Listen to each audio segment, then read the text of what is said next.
everyone. I'm Darian Gold, and welcome to All Things Pilates Season 6. As we dig deeper into the life of a contrologist, this season's guest list shares what the Pilates methodology can offer to anyone who desires health and wellness. On this show, we'll explore, seek, and investigate what's possible when we incorporate contrology into our lives. On this 100th episode of All Things Pilates, I wanted to present something a little different for you. Last year, Gareth Cornwall, a psychotherapist, who is our guest today, sent me an email expressing his appreciation for this podcast. It got me thinking about the role our psychology plays in the health of our body. And I wondered how Gareth might have treated someone like Joseph Pilates, who experienced so much childhood trauma and adversities later in life. So, on this special episode, Gareth will take us through some of the process of what it might have been like had he treated or even just made observations about Joseph Pilates. As Gareth says, part of reclaiming life after trauma is a return to control. And certainly, contrology seems to have a really positive impact on that journey. Gareth, welcome to the show as a guest, not as a listener. Thank you, Darren. I'm delighted to be here, and we should mark this episode. It's the 100th episode. Yes. So that's a special occasion, and hopefully we'll get a few moments at the end of the conversation to ask you a few questions about that. Thank you. Okay. All right. Gareth, I mentioned in how Joseph Pilates had a lot of trauma, as most of us have read in various books. Most likely he never dealt with any of it. How do you define trauma? Well, I think it's useful to define it right at the start, because obviously it's a word that's used a lot. It's bandied around a lot, isn't it? And it's become increasingly popular, I think, as well. And you think about a very essential definition of trauma as a wound. And really, the origins of it came more from a physical position than a mental position. So the idea of a physical or emotional pain, and that's a very essential definition, the idea of being wounded, if you like. Now, wounds come in many forms and varieties, don't they? So, a cut on your finger is a wound, but actually, breaking a leg's a wound, suffering a heavy blow is a wound. Lots of different ways we can be wounded, physically and mentally. And really in the trauma literature, often what we see is the idea that it's not the extent of the wound, how we cope and how we adapt as a result of it. So a few useful quotes, perhaps. Gabor Mate, the Canadian psychiatrist, says, trauma is not what happens to you, trauma is what happens inside you as a result of what happens to you. Bessel van der Kolk, you might have heard of, Body Keeps the Score author. Oh, yeah. Trauma is not the story of something that happened back then. It's the current imprint of that pain, horror, and fear living inside people. Oh, yes. So you get that idea that things happen to us all the time. That's part of life. It's really about how do those adversities affect us? Do we carry them forward? Do we internalize them, carry them into ourselves? How do we adapt to them? Do we adapt healthily or unhealthily? And actually, how do we deal with life's challenges and adversities and horrors as well? Can someone go through a traumatic experience and figure it out on their own so that they don't carry the kind of trauma forward? Or do they need professional help? No, I think you think about human evolution, we're kind of evolved to deal with challenges. What happens sometimes is those challenges become stuck. It could be because they're too intense. The scale of the challenge overwhelms our ability to respond. It could be because at that point of trauma, we're particularly vulnerable. So often in childhood, we can see the impacts of trauma. Sometimes we call that complex trauma. When you have trauma throughout your childhood, that can leave very deep scars. But the ability to bounce back, to respond, to adapt, to change is possible. And in the trauma community, we talk about post-traumatic growth sometimes, the fact that people can emerge from trauma with a degree of growth and learning. And obviously that's a healthy outcome, a healthy adaptation, if you like. Often what happens is that people can internalize that trauma, which you get from that idea of the quotes we've just looked at. And it starts to affect their sense of self or their sense of other people or their sense of the world. And certainly when we look at Joe in his later life, which we'll touch on in the conversation, we can start to see some of the imprints of that. Well, I love your quote. Part of reclaiming life after trauma is a return to control. And certainly contrology seems to have a really positive impact on that journey. And contrology entered your life how and when? Yeah, so I knew it was Pilates at that point, and I had cancer a few years ago, and went through pretty extensive surgery and chemotherapy, and came out medically cancer-free, but I suppose psychologically, physically quite broken by the whole experience. And looking at some of the literature, I suppose that I was reading, I was kind of researching away, what should I do now? Because you finish treatment and it's kind of, thank you very much. Bye. Do they just toss you up? Yeah, toss you out? a very common experience, I think, for people in my situation, certainly in the UK. So I researched and I kept on finding references to Pilates. And in the trauma literature, there's lots of references to yoga.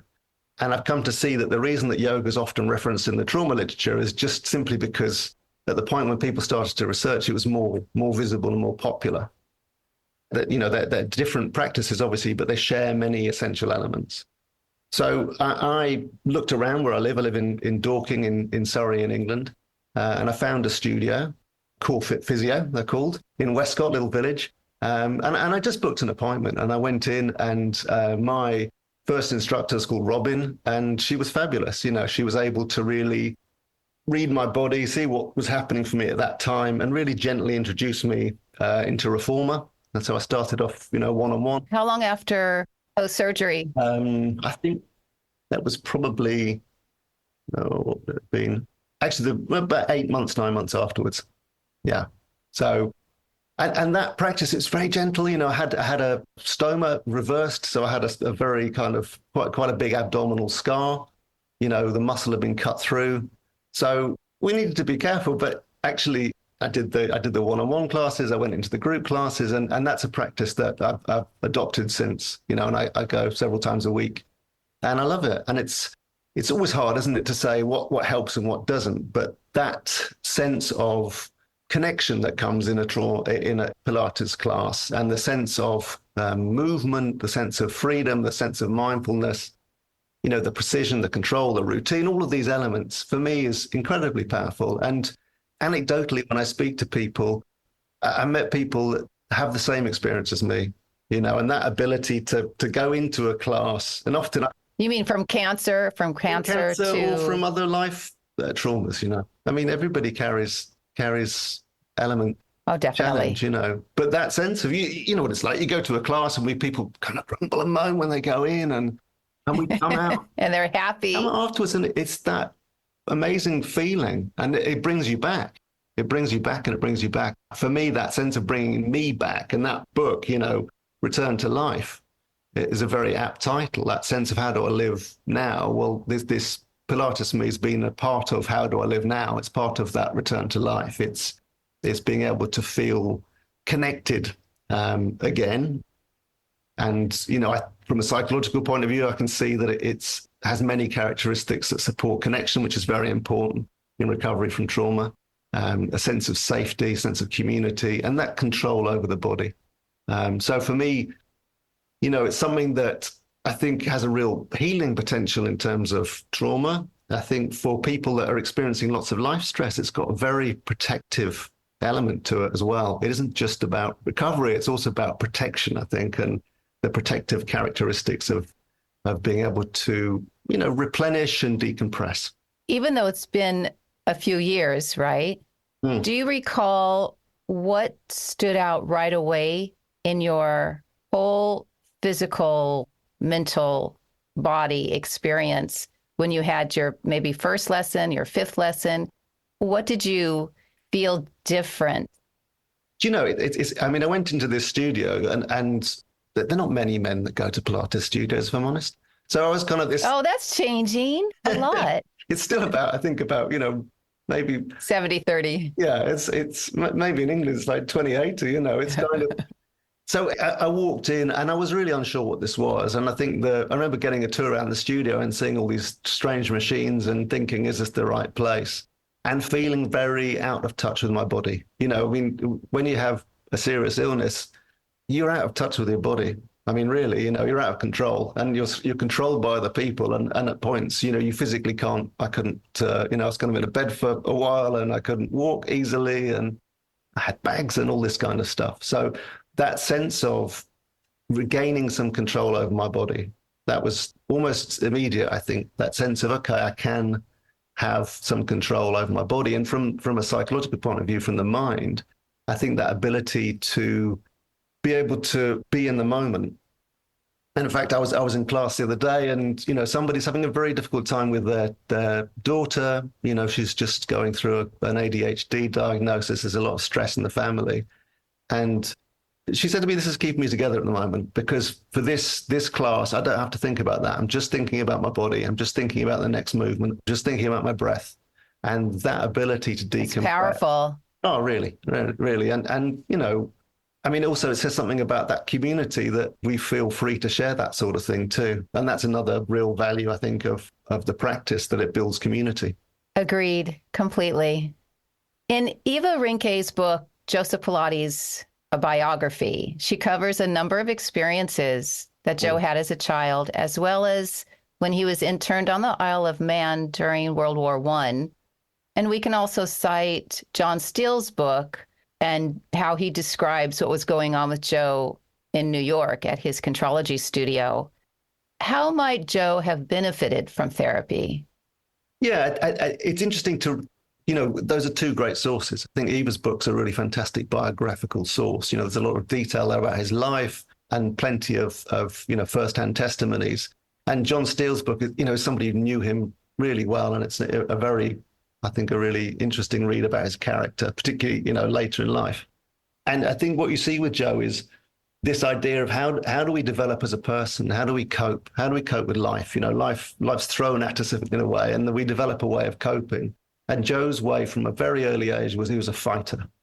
You know, and you see that, don't you? The fact that he's got these physical health problems when he's a child, that he has, you know, rickets, and he has issues with his body. Lungs. Yeah. He's got physical issues and he's bullied for that. He's bullied for the fact it's called Pilates, you know, and he gets all this Pontius Pilate stuff thrown at him. Yeah. And actually, you know, there's his father in the background who's a physical man, who's a part of that body culture movement in Germany at that time, part of the sports club movement. And his salvation is his body. And I see that coping style throughout his life. The signature coping style is, I revert to my body. And, you know, there's a line in Eva's book, his new body meant a lot to Joseph Pilates. It was a kind of personal triumph. It was important for him to have discovered the source of internal strength. And that sense, you know, he discovered his body and his body is his salvation. And you see that, you know, these adversities, the challenges of, you know, losing his mother young, the challenges of losing his siblings, son, you know, and siblings, losing his son, the challenges of being interned, you know, for a long period of time in England. And the salvation is always back to the body, you know, and also historically, this kind of hyperinflation in Germany that's going on, the loss of the First World War, you know, he goes to America just at the point of the Depression. There's all this stuff happening around him. And it's always back to the body. It's back to the body. And his combativeness, this, people describe him now, they're drill sergeant and a fighter. This word fighter comes out so often. So I think that was how it was this, you know, gymnastics and boxing started it. And then he developed Pilates and that became his obsession. John Steele's book's fascinating, you know, when he goes around to the apartment and they're sitting around having dinner and they're all sat on wonder chairs, you know? And he says to them, sit on this V bed, and he nearly falls into it, you know, the reformer in the corner and a Cadillac in the other corner. And it's his obsession. And I think it was his hinterland, it was his everything. I think, and the story of the fire, I think later, you know, in the studio in the 60s, I think this was, which John Steele documents that, you know, which ruined his lungs, that the fire is raging and the firemen are throwing the furniture out the window, and he gets a stick and he fights them off. You know, he's a fighter. So to answer your question about therapy and Joe, in psychology, we think of the fact you can have constructive anger. Okay, constructive anger changes the world, yeah? Oh, yeah. So anger as an emotion can be incredibly Powerful. powerful, yeah. I mean, Martin Luther King, channeled his anger, didn't he? Gandhi channeled his anger. If you look at the women's rights movements, there's a huge history of people channeling anger. So anger, when it's constructive, can be very useful. When it becomes destructive, it becomes something that starts to break down relationships, it starts to break down ambitions, it starts to become incredibly corrosive. And I think with Joe, what we see really in that seminal period in the 1950s when he worked with Eva Gentry, I think we see the switch from a constructive anger that had driven him, the drive to establish Pilates, the drive. And to prove himself and to prove that his system is a lifesaver. Yes, yes. And that was driving him, this thing about the studio, but actually from that point, it's quite seminal, I think, for him, as something takes place inside him. Again, this idea of the self and the others in the world. There's a change that takes place, and that anger becomes destructive from the kind of late 50s, mid-late 50s onwards. And in the books, that's quite telling. So I think if you think about his life, and this was, you could equate it. I think I was talking to somebody the other day, and it was all like saying this is the person that created the piano, in the sense you can play many tunes on a piano. And on a reformer, you can do many different things and many different guises of it. So he created something quite amazing and believed in it totally. And that frustration eventually that tipped into a destructive anger, and that that made perhaps the end of his life less happy for him than he deserved, actually. And I think that's where therapy might have helped him, is to come to terms with that anger, to manage it maybe better, and to be able to, because he wasn't getting the acknowledgement and the respect that he rightfully deserved from the medical profession. Yeah. And in that story, I think that in the Eva Gentry story, there's Eva Gentry who has worked with him for a long time, who has, a very serious mastectomy, cancer. Right? Yeah, has a pec major removed, which by all rights should mean that she can't do an awful lot. Lift her arm. Mm-hmm. Yeah, and actually he does a year's worth of work with her, and I found the video of it on YouTube. Yes, yes, and it's great on the petty pole. Yeah, it's great to watch, because you get the sense of him and his utter absorption in the process, and her actually utter adoration of him too, in terms of his genius. So her husband films this. They go to the doctors. They show the video, and the doctors say to them, "Well, this is a fraud. This is a fraud because it's not possible." And so they go back again. He's a fighter. They go back again, and Bruce films it again, except this time he films Eve naked.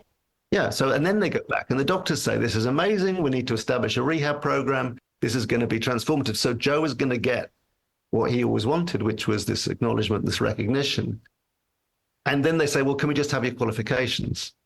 And he says, "Well, I don't have any qualifications." And as Eva says, Joe had no alphabet after his name. Right. And actually at that point he's rejected. And John Howard Steele says, "I believe this was his most painful rebuke." I'm sure. This whole culmination of his work right there with Eve Gentry, truly.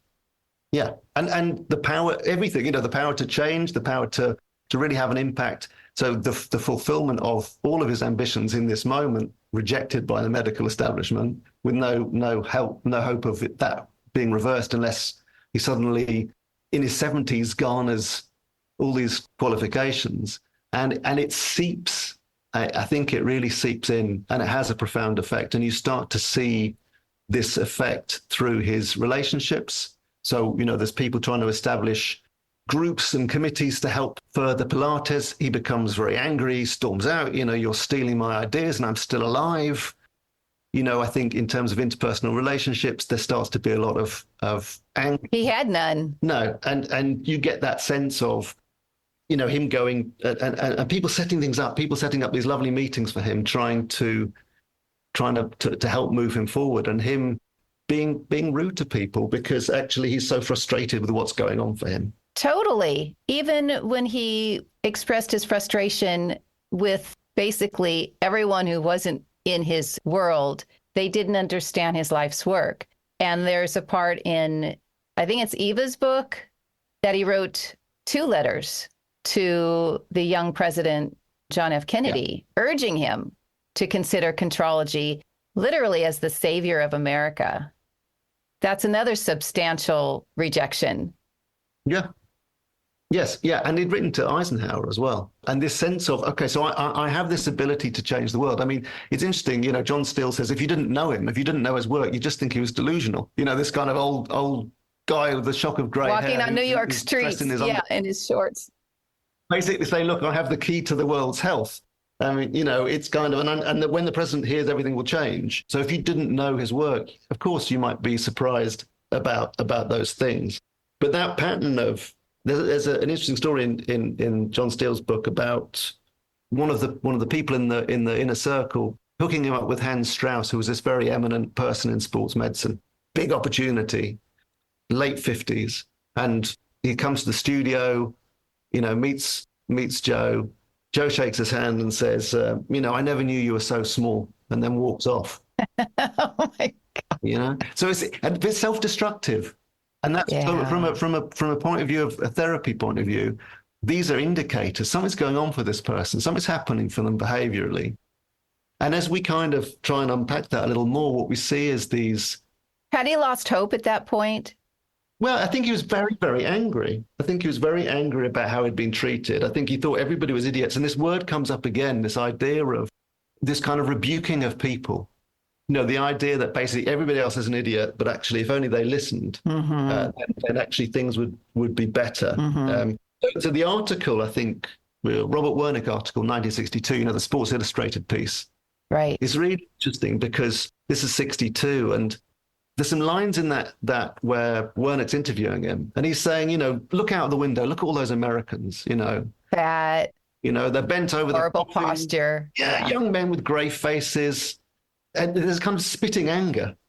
They play golf, they play baseball, they use half of their muscles, a quarter of the muscles. They get fat, they go jogging, they go on crazy diets, they jump up and down in crazy exercises, they have bad backs, they have beer bellies, they slouch and complain, they have hernias. There's this kind of torrent of anger directed at the outside world because of that frustration. And because his coping style was always to go back to his body. At this point, he can't body his way out of it.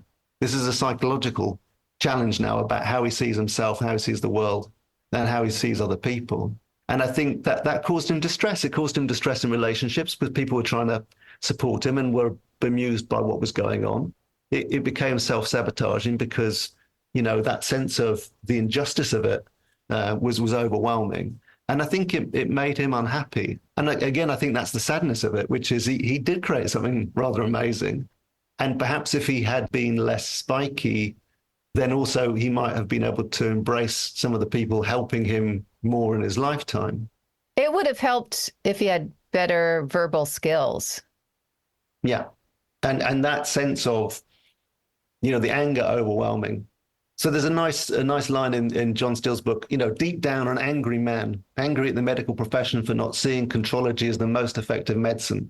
He simply couldn't understand that anybody who professed to know the human body and was committed to caring for it didn't instantly recognize that exercise, particularly his series of exercises, was the cure-all. Yeah. So that sense, the sense of anger, and it intensifies. So it intensifies over the years. So you get to the end of his life, and he's on his deathbed, really. And John Steele's the last non-medical person to see him. And even then he's fighting, and he says in the book, he's dying in his hospital bed, punching statements out like a boxer. Yes. He can't stop fighting. And he says, doctors reject my system because they know it will work and they'll be out of business. No sickness, no patients, no money. This sense of indifference from the medical profession, a bunch of greedy blockheads seeking only to keep people ill. Yes. He's pissed off, basically. He's speaking the truth. Yeah, but I mean, it's interesting, isn't it? Because at the same time, there's people that are trying still to get him into that community. And we take again the Hans Krauss example, that even at that point, people are trying to help him. There's people all along the way, these committees that are forming that are trying to help make it mainstream and, create opportunities and bring him in front of people of influence. And then he's being awkward and difficult and pugnacious and fighting. And it's that, I think, there's a nice thing about where people say to him about doctors, and he says, look, I don't go to doctors, doctors come to me. Oh my God, that is a great line. So, the idea that he would have gone to see somebody, he would have gone for therapy, I think is, Antithesis of yeah, I mean, praise. it's a bit of wishful thinking, but I think it would have helped him to be able to perhaps, rather than deny and suppress that anger, because when you do that, there's a saying in psychology, what you resist persists and what you accept dissolves. So he couldn't verbalize it. And again, there's another thing in psychology, what you can't say to others, you can't say to yourself. He couldn't verbalize the fact that actually perhaps this anger that was inside him was Holding him back. was something other than just what it is, rather than maybe I need to get a grip on this, maybe it's not helping me. He didn't have that Insight? did he have the insight, or did he choose to ignore it, or he got so used to pushing emotion aside? And it's interesting again, John Steele has spent a lot of time with him and with Clara, said actually in terms of emotions, they didn't really talk about them. They were very matter of fact, they were very practical. There wasn't really any kind of emotional conversation, which would be absolutely right for that time. People perhaps weren't in touch with their emotions or saw them as weakness or whatever. So if he had insight into it, maybe he didn't give it any validity. And in fact, in his life, when he'd faced adversities, again, he'd always gone back to the body. He'd always gone back to exercise. And I think in his mind, if a healthy body was healthy, then the mind followed. So it was incongruent then that he could have a healthy body, but his mind was struggling. And in fact, I think the impact of his mind struggling was his body started to become less healthy. There's stories of smoking more and drinking more. So he's maladaptively coping with the distress. And it's having an effect because the two aren't separate, that mind and body are deeply interconnected. So I think yes, he answered the question. At that point, I think when that rebuke happened with the doctors and he was feeling a lot of pain, I think psychically, I think if he'd been able to sit down with somebody there and say, look, I'm struggling with this. I'm struggling to get over it. I'm noticing I'm drinking more. I'm noticing I'm not sleeping as well. I'm noticing what's worked for me in the past isn't helping. I'm noticing that I'm conflicting with people that I normally, okay, I might be spiky, but I'm really beginning to conflict with people and they're beginning to avoid me, which is what's happening.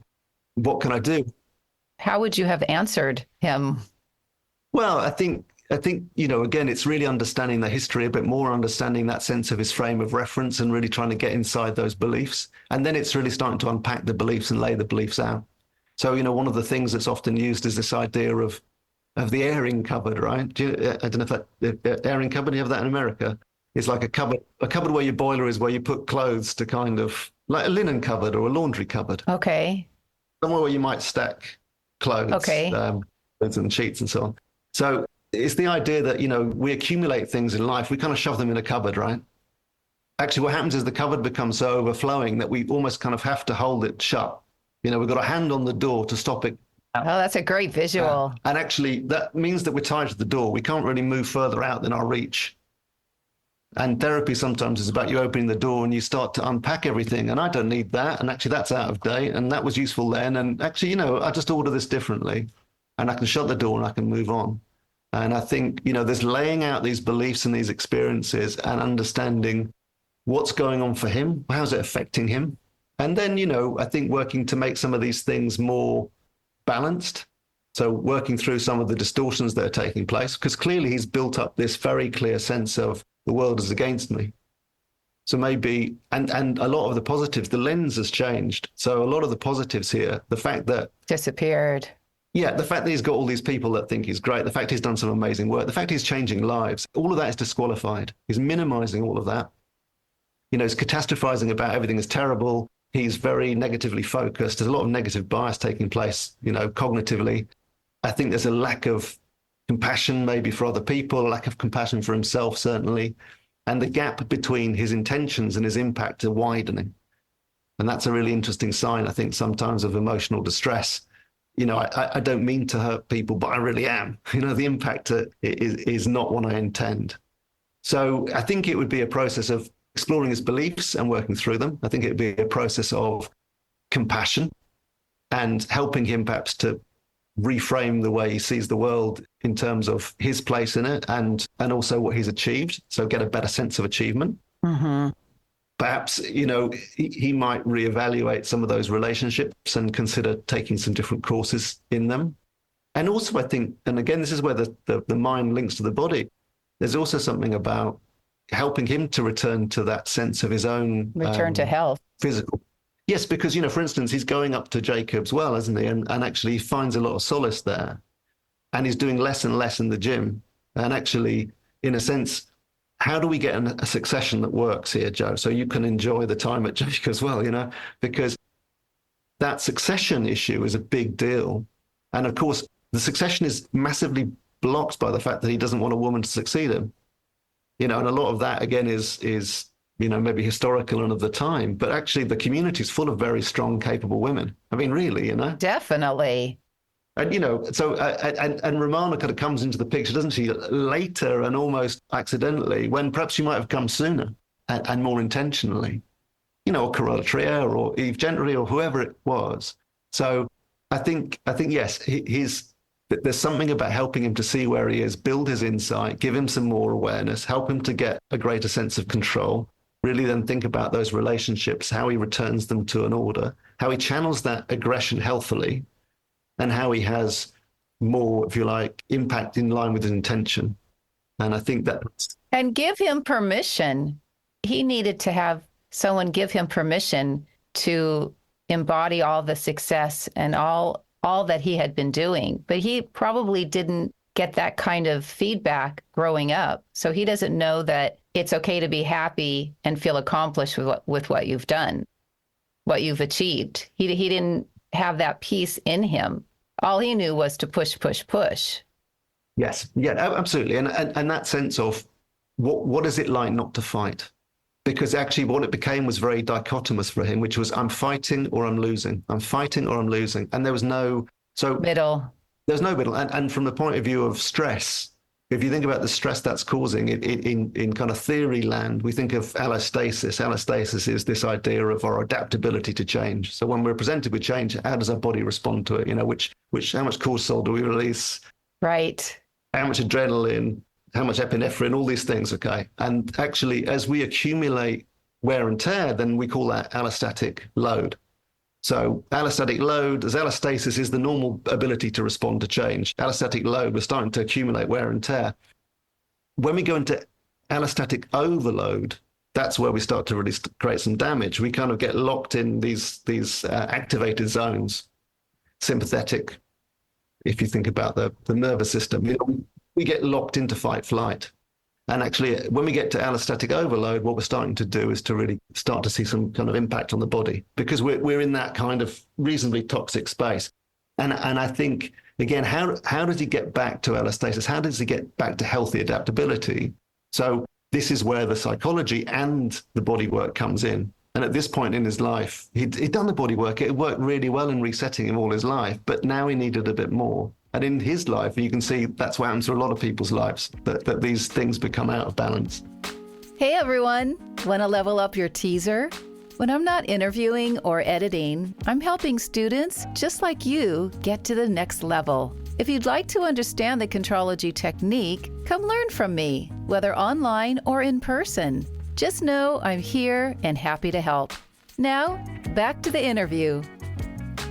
How do you think Contrology would dovetail into trauma therapy? Would there be, speaking of insurance, for example, can you imagine one day that Contrology would be part of the educational process? Yeah, I think in trauma, the polyvagal theory is becoming very popular in trauma work. Explain that. Yeah, so polyvagal theory, Stephen Porges is the Professor Stephen Porges. So it's his work, and he looks at the autonomic nervous system and these different branches of the vagus nerve. The vagus nerve being this, literally longest nerve. Yeah, longest nerve is wandering nerve, I think is vagus in Latin. And his work, really the breakthrough of his work was to see these different levels of the vagus nerve. So people had talked about rest, digest, so that idea of, the ventral vagus, he calls it. So calm, connected, safe, engaged. The other counterpoint to that was fight, flight, rest, digest, fight, flight. So that's parasympathetic nervous system, sympathetic nervous system. People have really talked about those two states. What he introduced was the idea of the dorsal vagal, which is this shutdown response. And often you see that in trauma because people's ability to deal with a situation in the moment is overwhelmed. And their response then is to shut down. Particularly you see that in the types of abuse. So The key in trauma is how do you help people return to that calm, connected, safe, engaged space? When you're traumatized, the switch becomes quicker. So you move out of that safe state more quickly. You become hypervigilant, so you're on the lookout for danger. You become more avoidant. Your sleep becomes disturbed. Your relationships can become strained. Your self-concept becomes eroded.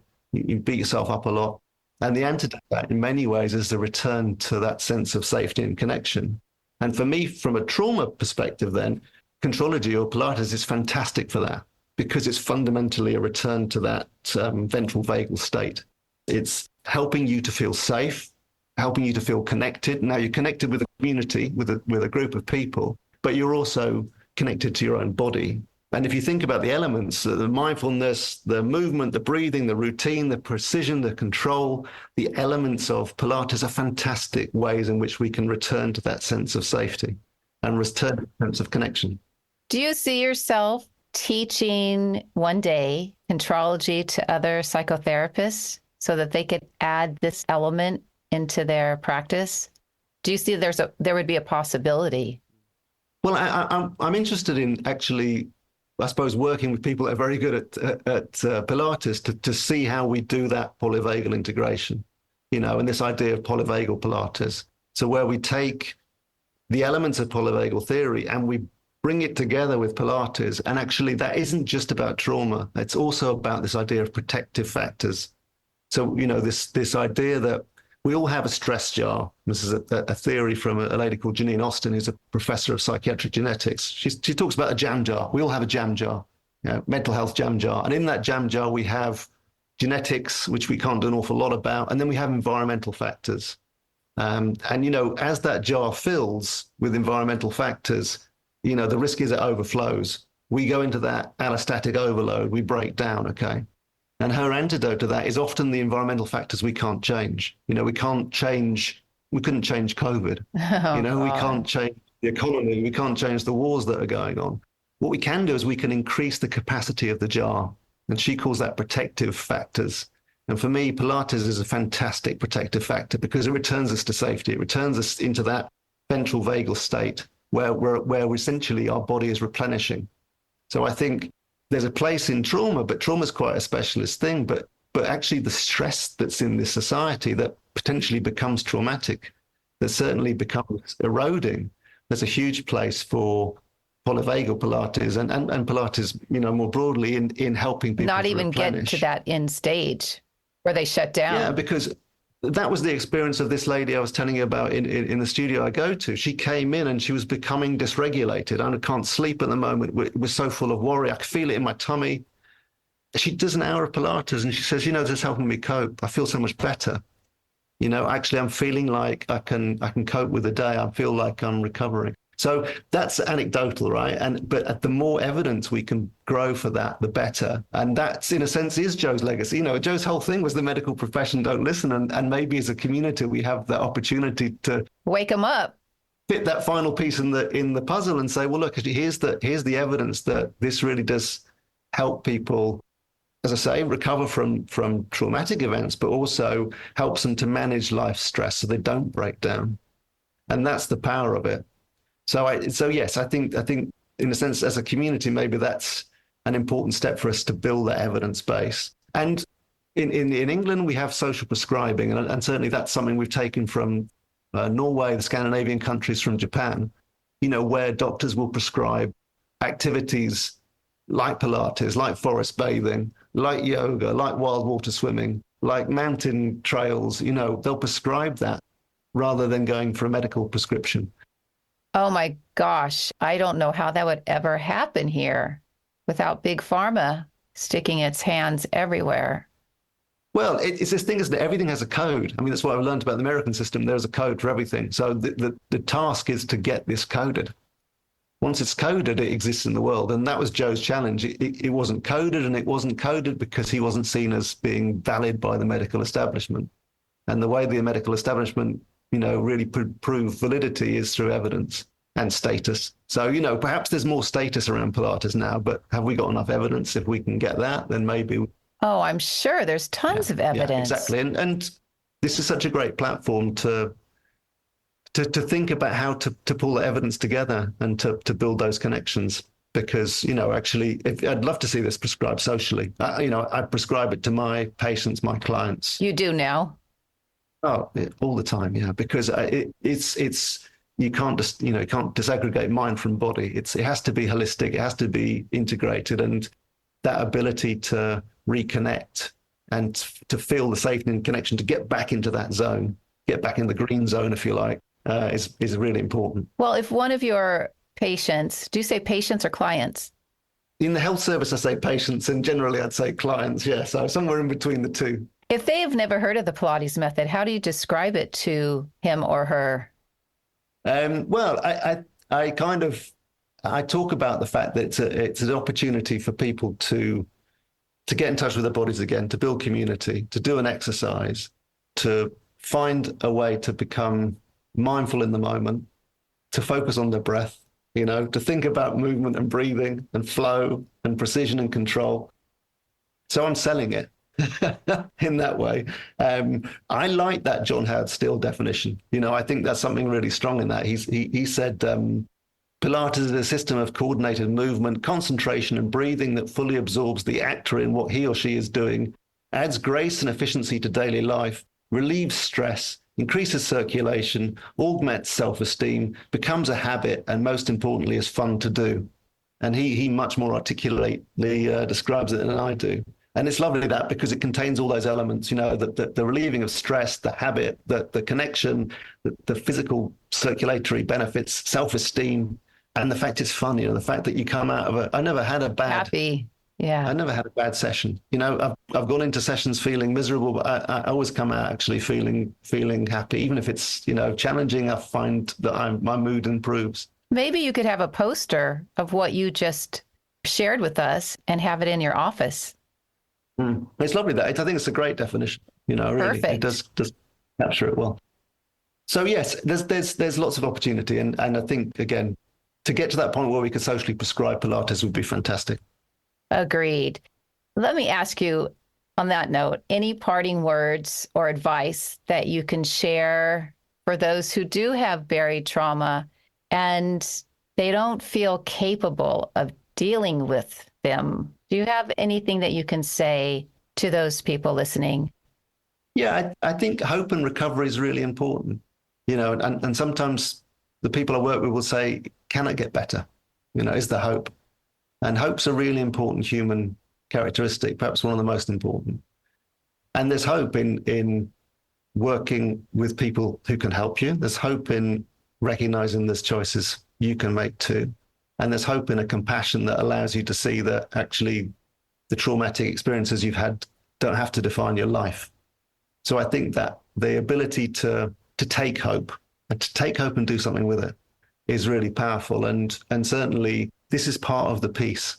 And I think that decision sometimes to, how do I make a change? How do I go about embarking on this? It's often very hard. Maybe something's been affecting me for years. Where do I start?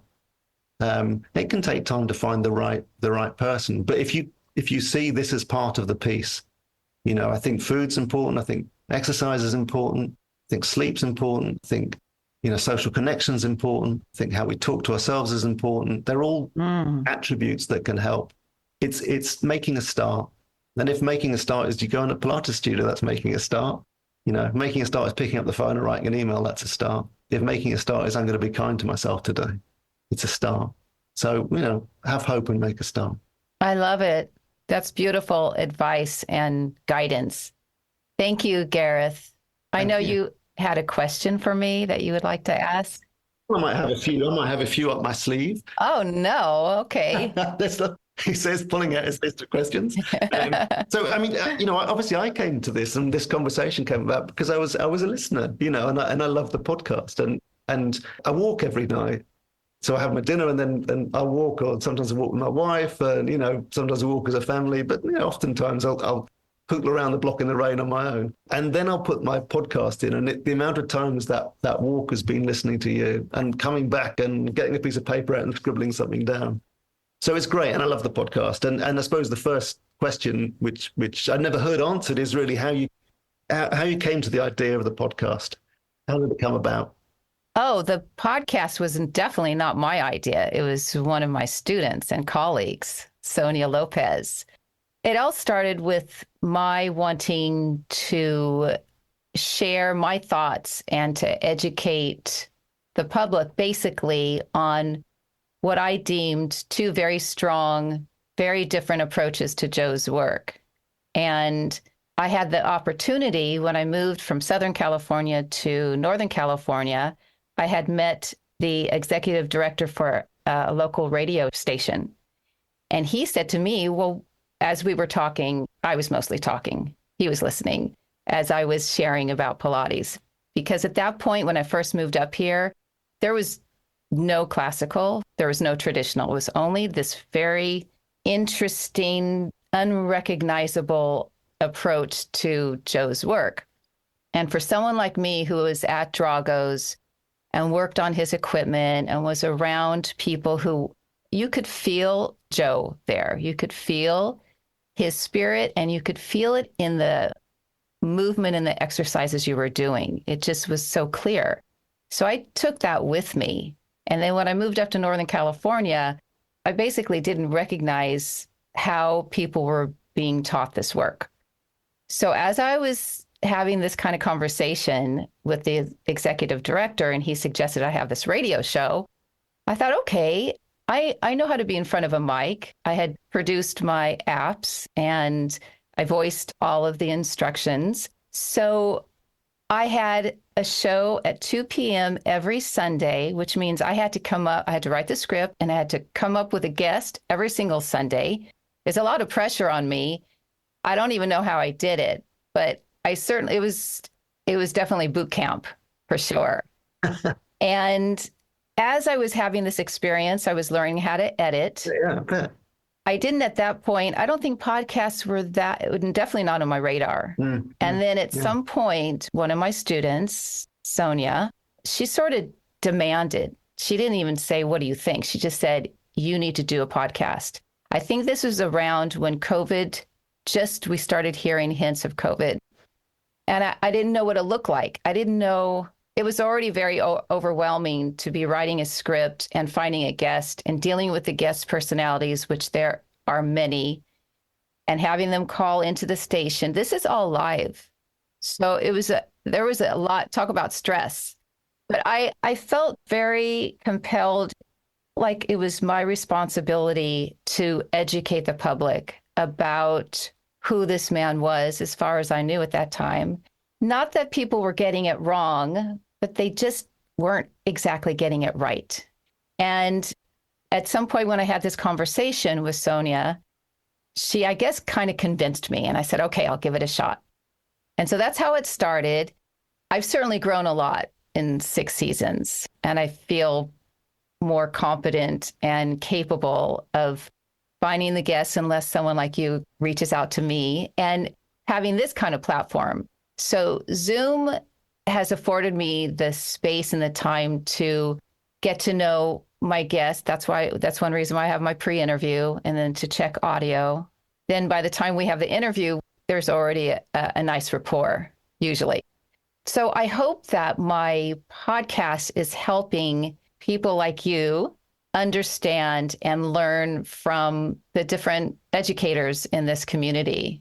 There are so many different lenses in which we view this work. It's kind of astounding. Yeah, no, and actually as a listener, that sense of the diversity of perspectives, yeah, it really is, because it isn't just thinking about Pilates, it's also thinking about the context in which it happens and the history of it and the opportunities around it and the differences it makes and the specifics of practice and how to build studios and the whole range. So I think it's a great repository of information and insight. And now, so how many countries are you reaching? I think it's 89 now. Wow. Okay. You're a global superstar. Huh? I had no idea until Buzzsprout last year or 2 seasons ago. I think they started doing this. They would have a chart and have different categories. And one of the categories was the different countries. And when I saw 87 at the time, I thought, wow, 87 countries. It's just, it warmed my heart because it gave me a lot of validation, a lot of encouragement to know that I am sharing, at least from my experience, and I hope that I'm asking the right guests on my show, that Joe's message continues to weave throughout the planet. It just gives me a lot of satisfaction knowing that I am, as I always say with my teaching, I'm a conduit. And I feel so happy for him. Well, and that sense of the need for the work, I think one of the things I hear you repeatedly, talk about through the different podcasts is actually the need for the work, and that sense that in the podcast, you're helping to spread the message of the work, and the fact that people are looking for it in all those countries tells you that there's a need that people are trying to find. And a curiosity. Yeah. Yeah. And the bottom line is people want to feel good. They want to feel healthy. Here's a system that will do it. Yeah. Romana used to say, and I've mentioned this before, but she would say bad Pilates is better than no Pilates. I mean, that's maybe a little debatable for those of us who are technicians, but it is true because we start to move. Just like we've been talking about, your mind gets so immersed in what the body is feeling. You do have this whole body experience, which is what he wanted.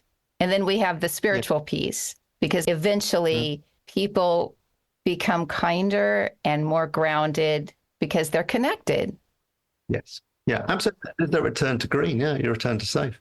Return to safety. Yes. And so 100 episodes in, what do you think, what changes do you think you've made to your life? I mean, has this had an impact in terms of how you live your life? Have you picked up information? What difference has it made? Oh, I think before my podcast, I didn't really know all the players in the community. That's for sure. I didn't really know the impact of the other first generation teachers as I do now because of the guests that I've had on. So they've enriched my life and have helped me feel more confident about what I'm doing. Yeah. And is there a memorable guest, I suppose, out of that 100? And I know it's my gosh. Is there one where you think actually, that episode is worth, I come off this call and put that one on, and which one does one to spring to mind? Oh, wow. Well, I think maybe Roberta Kirschenbaum, because she had Joe's studio, and it felt like there was a connection from her because she's in his space. Yeah. And it gave a sense of history, and she's so humble about how she talked about her studio and just seeing the rent sign when she would walk up and down 8th Avenue and that experience. So that sticks out because it's real. There's his studio. It's still a Pilates studio in 2024. I wonder what you think of the landscape. Because the thing is, you probably walk out of that studio now and up and down. I mean, the amount of Pilates studios that are around, quite amazing, isn't it? Yes, absolutely. And so then the next 100, then what's your ambition? Oh, wow. Am I going to last 100 more episodes? You will, and you need to.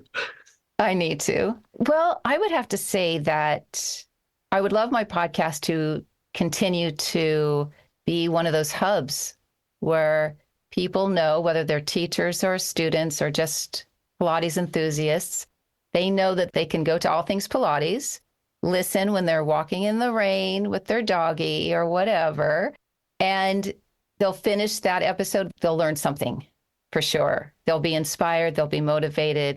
They'll be educated. I would love to know that my podcast would continue to have that kind of impact. Yeah. Well, 87 countries. If we can talk when we get to 200 and see how many countries, how many listeners, and more reflections. Okay. But here's the first 100, and I know on behalf of probably everybody else that listens, it's fantastic and really enjoyable and transformative in many ways. So thank you. I hope so. Thank you. And thank you for your time and all your expertise and knowledge about the inner workings of our mind, because we so have the We have the chance, the opportunity to be whole and to heal the world. We do. We have it in us. Well, and you know, Pilates is such a powerful force, I think, for healing, you know, and for bringing people together positively. And that constructive emotion, joy, happiness, really, really feeling alive in the world. So he's hoping. Now, in terms of gathering information, I'm really keen if anybody's got anecdotal stories or information that they want to share to try and capture some of that. And obviously I can kind of keep you updated on that too. Yes, please. As we go along. So I've got an email address I can provide if that's helpful. Yes. Yeah, so if anybody's interested in sharing their stories or anecdotes, then they can send it to me at pilates.evidence@outlook.com. And then hopefully I'll kind of collate that information and obviously give you the link back. And we'll see if we can build up a little bit of a repository of insights, anecdotes, experiences, positive things that show the powerful influence of Pilates in helping people to recover from life challenges, stress, adversity, traumas, and so on. Wonderful. So you're asking listeners to share their Pilates stories of healing. Yeah, absolutely. Yeah. And let's see, because that evidence base, you know, I think that's, if we could get to the point where we can have that social prescription, you know, where people can go to their physician and the physician gives them that choice, gives them that option, rather than, you know, a medicated solution, or maybe as well as a medicated solution, that would be immense. And I think that, in a sense, is perhaps part of what Joe was hoping for, you know, in those letters that he was writing to Kennedy and to Eisenhower and to luminaries. It was always about this method has partnering with other modalities. Absolutely, and the potential to, like you just said, you know, actually heal and make the world healthier and bring people together. So, you know, any information people want to share. Especially now. Really, yeah. And I think that's, again, I mean, there's a lot of, we think about anger, you know, there's a lot of rage, not anger, rage. You know, and that destructive anger, right? Can you imagine if all that energy was channeled into something like what we're talking about? Yeah, it would be. Wow. Yeah. And imagine the difference it could make positively to people's lives. Absolutely. Yeah. Thank you, Gareth. Thank you. Thanks, Darren. I appreciate it. Congratulations again. I hope you're having a party. I haven't thought about it, but I think maybe I will. That's a good idea. Congratulations. Thank you. Thank you. All Things Pilates is produced, written, edited, and hosted by me, Darian Gold. Mastered audio mix, Fabian Romero. Original music, a.k.a. Johnny. And we'd love for you to leave us a review on Apple Podcast or Spotify. That way you let all of us know what you like about All Things Pilates. Also, if you're interested in helping to support this podcast, become a subscriber. It helps to cover all the back-end costs that accrue when producing a show. To learn more about how you can be part of our growing community, check out our show notes. There are no little events in life. Those we think of no consequence may be full of fate. And it is at our risk if we neglect the acquaintances and opportunities that seem to be casually offered and of small importance. Amelia E. Barr.